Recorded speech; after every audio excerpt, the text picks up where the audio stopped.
Shemeji uko vizuri. Nakwambia hapa jumba kubwa hii. Yote ni yake. Yote hii ni ana pesa. Kuna pesa mingi sana. Ndio huyo hata nyamazeni. Maane. Ah. Habari yako? Poa. Kaeni hapa tu mtasubiri ile kitu anamalizia mimi na yeye tunaongelesha. Kaeni tu hapa. Kina nani? Hawa beshte yangu huyu anaitwa Amina, huyu anaitwa Aisha. Tusi mlikuwa mnaita nikisema hata nikuja nayo tumalizane. Sasa wewe unkuuliza swali. Nimekuita wewe unkuja na watu hawa wakuja fani. Sana kuja kuleta mimi ma escort mimi mpaka hapa si kwa mzee yangu anakuja. Kwa mzee gani?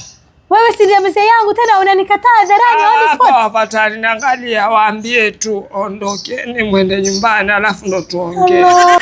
Hata usikasirike mzee. Si yeye tu amemwambia aleta mimi ma escort tu mpaka hapa. Nakwambia waambie wende zao. Bwana waeni zao ameleta mimi bana. Sasa mimi si ndo nakuita. Sasa ukiniita sana nakuja na mabeshte yangu. Angalieni nyinyi. Hamna usishike utanipaswa hapo. Sasa utaibisha mimi mbele ya watu. Angalia. Hivi jana ya Kiswahili hata sijui na kwamba. Nende result. Ya bana, wacha na mdomo huu. Nao watakaje?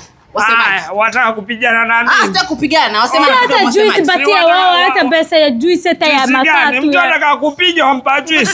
Wewe mwanzo kwetu uingie. Nafikiri msichana mzuri kama wewe za miliki peke yako. Kwenda zako twenzetu bana. Kwanza mimi hata nilikuwa nimekuja kujiwastia tu na vitu kama hii. Mimi natembea na Angalia, ongea vitu lakini usiguse vitu vyangu vya mwili. Mtu mwenyewe ameguu na kaa hivi kama nyoka kiete. Usiguse vitu vyangu vya mwili nitakupiga sasa hivi nifanye huko. Mtu mwenyewe ni mweusi. Sawa.